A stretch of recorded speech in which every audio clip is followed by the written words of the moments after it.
जिंदगी को अगर स्वस्थ रखना है तो उसके लिए जरूरी है कि आप अपनी जिंदगी में सेहत से भरपूर चीजों का सेवन करें। लाइफ में हमेशा रहे ऑल इज वेल, इसी तमन्ना के साथ हम हर रोज अपने शो संजीवनी में आपकी किसी न किसी परेशानी या फिर बीमारी की चर्चा करते हैं और आपकी तकलीफें दूर करने की कोशिश करते हैं।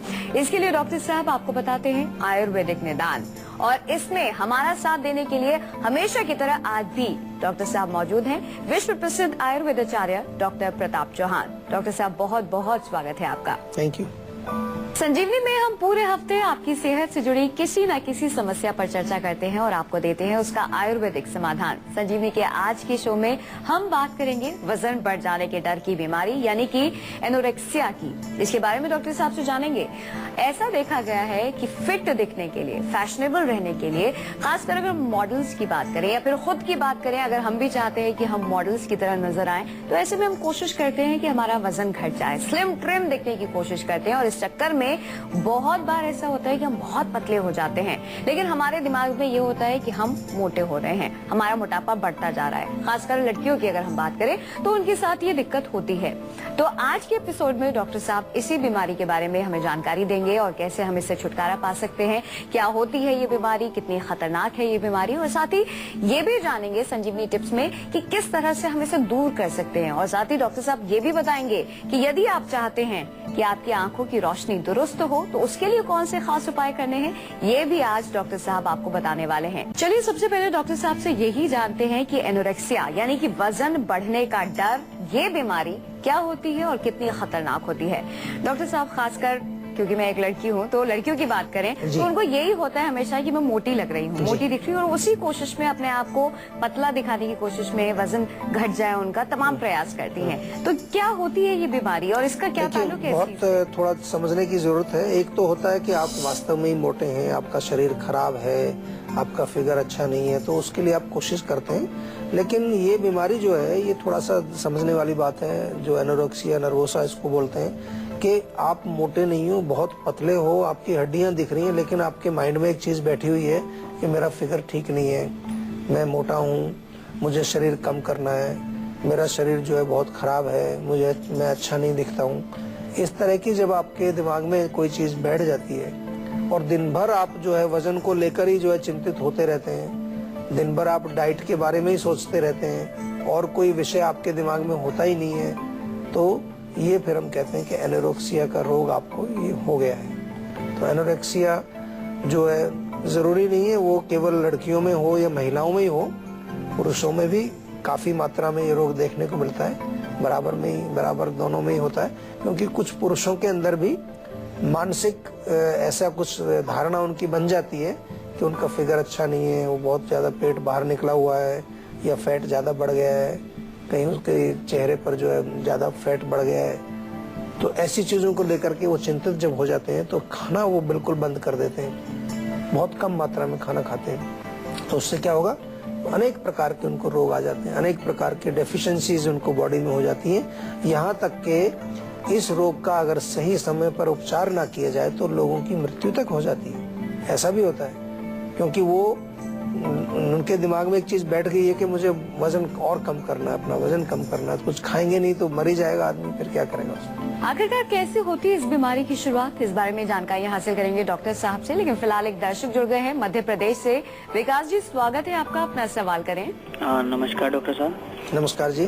सर जी, जैसी सर्दियाँ शुरू होती हैं जुकाम बहुत तेजी से शुरू हो जाता है। अच्छा, हाँ देखिए जुकाम सर्दियों में होना स्वाभाविक है, लेकिन अगर आपको इसको दूर रखना है तो अपने शरीर की जो रोग प्रतिरोधक शक्ति, हम जिसको इम्यूनिटी पावर कहते हैं, उसको मजबूत करना चाहिए। जो लोग कमजोर होते हैं, जिनका नाक, गला, फेफड़े वो वीक होते हैं, वो तुरंत पकड़ लेते हैं ठंड, बार बार उनको सर्दी लगती है, बार बार छींकें आती हैं, जुकाम होता है, कई तरह के रोग उनको आ जाते हैं। इसके लिए सबसे पहले तो ठंड से बचने का प्रबंध करना चाहिए। ठंड से बचने के लिए दो चीज बहुत इम्पोर्टेंट है कि अपना सिर, विशेष तौर से आपका कान, वो ढका हुआ होना चाहिए और पैर भी आपके गर्म होने चाहिए। यहाँ से सबसे पहले ठंड पैर से और कान से ही पकड़ती है। दूसरा जो है इम्यूनिटी बढ़ाने के लिए बहुत अच्छी चीजें हैं। सर्दियों में वैसे देखें तो हमारे यहाँ बहुत सारी चीजें बनाई जाती हैं वो लड्डू बनते हैं गोंद वाले, इसमें ड्राई फ्रूट्स वगैरह डाल के खाते हैं लोग दूध के साथ। या गज्जक मिलती है आपको, गुड़ की पट्टी मिलती है, जो मूंगफली वाली मिलती है, तिल की मिलती है, इनका सेवन करना चाहिए। आयुर्वेद में अगर हम आए तो आयुर्वेद में बहुत सारी ऐसी औषधियां हैं। च्यवनप्राश हमारे यहाँ ऐसा एक रसायन औषधि है जिसका सेवन करके आप अपने फेफड़ों को मजबूत करें। लेकिन च्यवनप्राश के बारे में मैं थोड़ा सा बता दूं कि च्यवनप्राश के नाम पर आजकल बहुत सारी मार्केटिंग होती है कि इसमें फलानी चीज डली हुई है, इसमें वो चीज डली हुई। च्यवनप्राश एक शास्त्रीय फार्मूला है, ओरिजिनल फार्मूला जो च्यवनप्राश है उसी को आप सेवन करें तो वो ज्यादा अच्छा रहता है, हमारे शरीर को ज्यादा फायदा पहुंचाता है वो। तो उसके लिए आप जरूर ध्यान रखें। इसके अतिरिक्त जो है, अगर प्रॉब्लम आपको ज्यादा गंभीर है, बहुत पुरानी है, तो फिर आयुर्वेदिक औषधियाँ आपको जरूर लेनी चाहिए। काफी सारी ऐसी आयुर्वेदिक औषधियाँ हैं जो आपके रोग को बिल्कुल जड़ से ठीक कर सकती हैं। लेकिन औषधियाँ लेने के लिए हमें क्या करना होता है? सबसे पहले डॉक्टर से परामर्श। अपनी मर्जी से कोई आयुर्वेदिक दवाई आप मत लीजिए। कहीं से आपने सुन भी लिया हो कि भाई फला आदमी को ऐसा ही रोग था, उसने ये ऐसी दवाई ली थी, मैं भी वही दवाई ले लूं, ऐसा आयुर्वेद में हम नहीं आपको सजेस्ट करते हैं। क्योंकि हर व्यक्ति अपने आप में एक यूनिक है, उसकी प्रकृति भिन्न है, उसकी आयु, कहाँ का रहने वाला है, कितनी शक्ति है, मानसिक शक्ति कैसी है, बहुत सारी चीजें हम देखते हैं। उसके पश्चात आपको औषधि आपको बताई जाती है। औषधियाँ जो है वो हमेशा चिकित्सक की देखरेख में उनसे परामर्श करके, उनसे बातचीत करके ही लेनी चाहिए।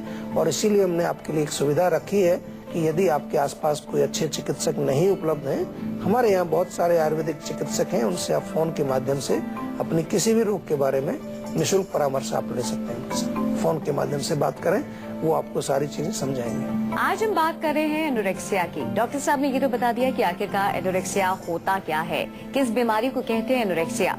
लेकिन आइए ये जानते हैं कि कैसे इस बीमारी की शुरुआत होती है। डॉक्टर साहब, अगर हम स्टार्टिंग की बात करें, कैसे शुरुआत होती है इस बीमारी की?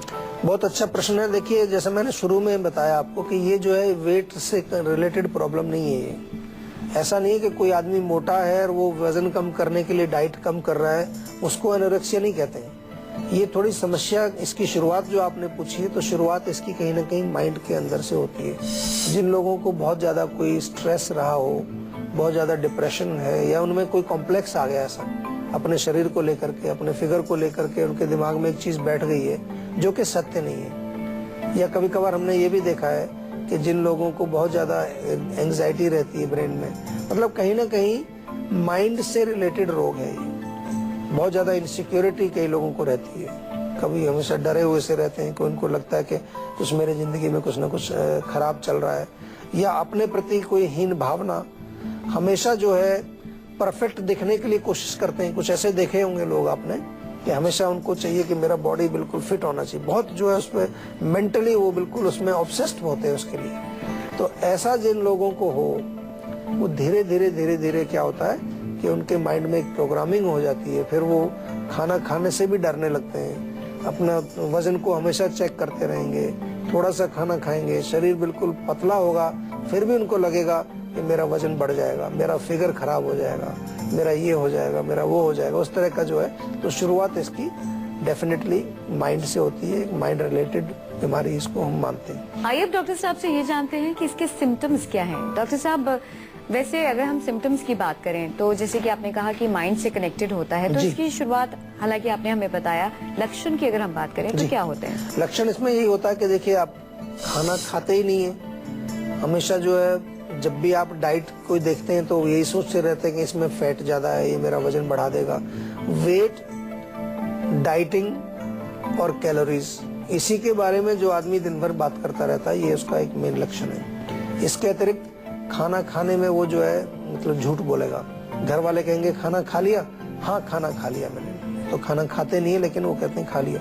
या कई बार अगर घर वाले उसको सामने बिठा के भी खिला रहे हैं तो कहीं ना कहीं इधर उधर खाने को फेंक देते हैं, या बाथरूम में जाकर के वॉमिटिंग कर देंगे, उल्टी करके खाना बाहर निकाल देंगे, पानी का टैप चला दिया ताकि वॉमिटिंग की आवाज ना आए और जाके उल्टी कर दी। इस तरह के लक्षण जो होते हैं कई लोगों में देखे होंगे आपने, हमारे पास तो बहुत पेशेंट आते हैं ऐसे। तो ये लक्षण जो है ये इस रोग की हैं कि आपको एनोरेक्सिया का रोग है और माइंड में आपके ये चीज बैठी है। इसको इलाज करना बहुत जरूरी है, और इलाज केवल इसमें फिजिकल नहीं होता, मेंटल आपको जो है कुछ ना कुछ इसमें प्रयास करना पड़ता है, तभी आपका ये दिमाग से वो चीज आपको निकालना, दिमाग को अपने रिलैक्स करना, ये बहुत आवश्यक है। तो कुछ पॉइंट्स तो ऐसे हैं जिन्हें आपको बिल्कुल अभी से अपनाना है यदि आप इस बीमारी से पीड़ित है, लेकिन कुछ पॉइंट्स ऐसे हैं यदि आपकी फैमिली में कोई ऐसा मेंबर है जिसे ये बीमारी है और वो इस बीमारी से परेशान है, तो आपको भी जानने हैं कि आपको किस तरह का बर्ताव उस व्यक्ति से करना है जिसे ये बीमारी है।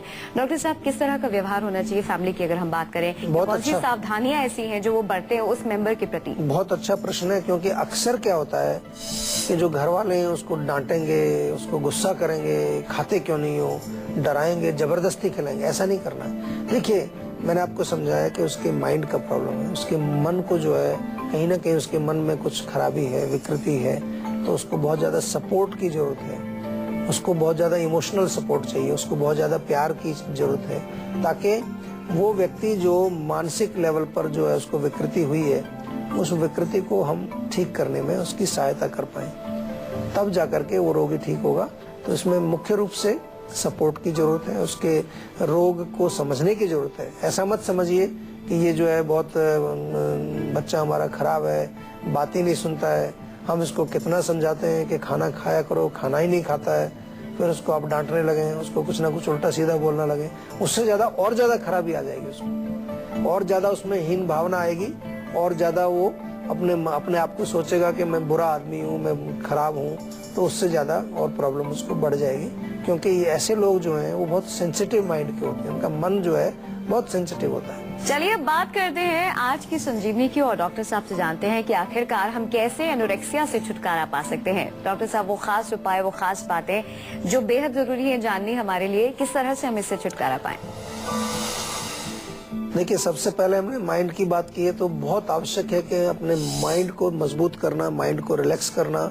कई चीजें हैं, शवासन करें, डीप ब्रीदिंग करें, योग निद्रा बहुत अच्छी एक प्रक्रिया है इसमें, जो आप किसी योगाचार्य से मिल करके कर सकते हैं। और इसके साथ साथ मेडिटेशन, ध्यान से बहुत फायदा होगा। एरोमा थेरेपी, यानी कि कुछ ऐसी खुशबू, ऐसी चीजें या कोई ऐसी म्यूजिक जो रिलैक्स, जो आपके माइंड को करती है।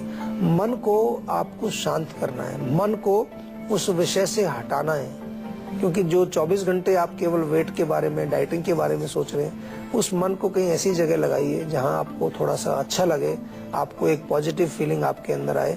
किसी चीज में आप चाहे म्यूजिक बजाएं या म्यूजिक सुने, और म्यूजिक भी किस तरह का सुने, जो रिलैक्सिंग म्यूजिक हो, या आप कोई ऐसी जो एक्टिविटी करें जिसमें आपका माइंड एब्जॉर्ब हो, आपके मन को उसमें रिलैक्सेशन मिले, ये बहुत जरूरी है। इसके साथ साथ जो फिजिकल लेवल पर अगर हम बात करें, तो फिजिकल लेवल पर थोड़ा पोषण, जिसको कि हम आयुर्वेद में ब्रिंगण चिकित्सा बोलते हैं, यानी कि ऐसी चीजें जो हमारे शरीर में वृद्धि करती हैं, ऐसी चीजों का सेवन किया जाए। खजूर, किशमिश और बादाम दूध में मिला के दिया जाए। गाजर को कद्दूकस करके दूध में पका करके अच्छी तरह से खूब देर उसको पकाएं, उसको थोड़ा सा टाइट जैसा बन जाए, वो हलवा जैसा बन जाए, उसको खिलाएं, उससे बहुत फायदा होगा। शरीर में थोड़ी सी शक्ति आएगी, वृद्धि होगी। और इसके साथ साथ जो है सिर में मालिश करना बहुत अच्छा है। आयुर्वेद में हमारे यहाँ पर शिरोधारा, पंचकर्म की जो चिकित्साएं होती है, नस्य चिकित्सा, या कई बार हम जो है कुछ तेल की एनिमास भी देते हैं, ऑयल बस्ती उसको बोलते हैं, वो बहुत फायदा करती हैं इसमें। तो पंचकर्म चिकित्सा भी इसमें करा सकते हैं, कुछ औषधियां आप हमारे यहाँ से मंगवा सकते हैं। लेकिन बहुत इम्पोर्टेंट है कि उस व्यक्ति को सपोर्ट चाहिए, उसको समझाने की जरूरत है। काउंसलिंग बहुत जरूरी होती है इसमें, उसकी काउंसलिंग करनी पड़ेगी, उसको समझाना पड़ेगा, बार बार उसको मोटिवेट करना पड़ेगा, उसको थोड़ा सा प्रोत्साहित करना पड़ेगा कि आपका शरीर ठीक है, आप खराब नहीं लग रहे हो, आप बहुत अच्छे लग रहे हो, जैसा भी है, ताकि उसको बार बार दिमाग में ये ना आए कि मेरा फिगर बहुत खराब है, मैं बहुत मोटी हूँ या मैं बहुत मोटा हूँ। इस तरह का उसके दिमाग से ये निकालना पड़ेगा। बात करते हैं संजीवनी टिप्स की और डॉक्टर साहब से जानते हैं कि कैसे हम अपनी इन खूबसूरत आंखों को और भी खूबसूरत बना सकते हैं, कैसे इनकी रोशनी बढ़ा सकते हैं। आखिरकार क्या है आज के डॉक्टर टिप्स? डॉक्टर साहब, हर कोई चाहता है कि जो उनकी आंखें हैं वो एकदम चुस्त दुरुस्त रहे, यहाँ तक कि उम्र 70 पार भी हो जाए तो भी आंखें जो है वो चुस्त दुरुस्त रहनी चाहिए, ताकि हम खूबसूरत सी सृष्टि को देख सके। लेकिन कैसे आंखों की रोशनी बढ़ाएं? देखिए, आंख की केयर करना चाहिए। बहुत सारे लोग, हम जो है आंखों को कभी धोते नहीं है, उसकी केयर नहीं करते, केवल चेहरे की केयर करते हैं, त्वचा की केयर करते हैं, बालों की केयर करते हैं, आंख की कभी केयर नहीं करते। तो आंखों की केयर कैसे होगी? सुबह जब आप सो के उठते हैं सबसे पहले आप आंखों को अच्छी तरह से धोइए, पानी के छींटे, और अगर हो सके तो त्रिफला का पानी आप रख लीजिए। रात को त्रिफला मोटा मोटा 1 गिलास पानी में भिगो दीजिए, 1 चम्मच। सुबह उसको छान करके उससे आप अगर आंखें धोएंगे तो आपकी आंखों की रोशनी अच्छी होती है। दूसरा, जैसे ही सूरज निकलता है, थोड़ा सा अगर सूरज निकल आया है, धूप है, तो आप बाहर जा करके सूरज की तरफ देखें और आंखें बंद करके थोड़ा आंखों को, जैसे सूरज के रोशनी उसके ऊपर पड़े, थोड़ा बहुत आप आंखों को, अपने गर्दन को ऐसे हिलाएं, तो आंख बंद करके, तो उससे भी आपकी आंखों को शक्ति मिलती है। आंखों की जो पुतली है हमारी, उसको रोटेशन करना, उसको क्लॉकवाइज घुमाना, एंटी क्लॉकवाइज घुमाना, या फिर ऊपर नीचे ऐसे करना, फिर दाएं बाएं उसको, ये हमारी मांसपेशियों के लिए बहुत अच्छी है। और इसके अतिरिक्त भोजन में विटामिन ए की मात्रा होनी चाहिए। ग्रीन हरी सब्जियां आपको खानी चाहिए। पालक है, या सेब का सेवन आप करें, आंवले का सेवन करें, या एक छोटा सा नुस्खा हम बार बार आपको पहले भी बताते हैं, 50 ग्राम बादाम ले लें, 50 ग्राम सौंफ ले लें, और 10 ग्राम सफेद मिर्च ले लें। इनको मिला करके सबको चूर्ण बनाएं, और इस चूर्ण में से 1-1 चम्मच सुबह शाम दूध के साथ सेवन करें। तो थोड़ा सा अगर आप केयर करेंगे, और समय समय पर, बहुत आवश्यक है, जब भी समय मिले तो हमारे यहाँ आइए, 5-6 दिन आप रहें, नेत्र बस्ती कराइए। साथ में और भी पंचकर्म चिकित्सा, जो कि पित्त को निकालने के लिए विरेचन आपको लेना चाहिए, जिससे कि आपकी आंखों की रोशनी अच्छी बनी रहे। और बहुत सही आपने कहा है कि यदि हमारी आंखें स्वस्थ रहेंगी, अच्छी रहेंगी, तो हम अपने जीवन को ज्यादा एंजॉय कर पाएंगे। डॉक्टर साहब, बहुत बहुत शुक्रिया तमाम जानकारी के लिए। Thank you.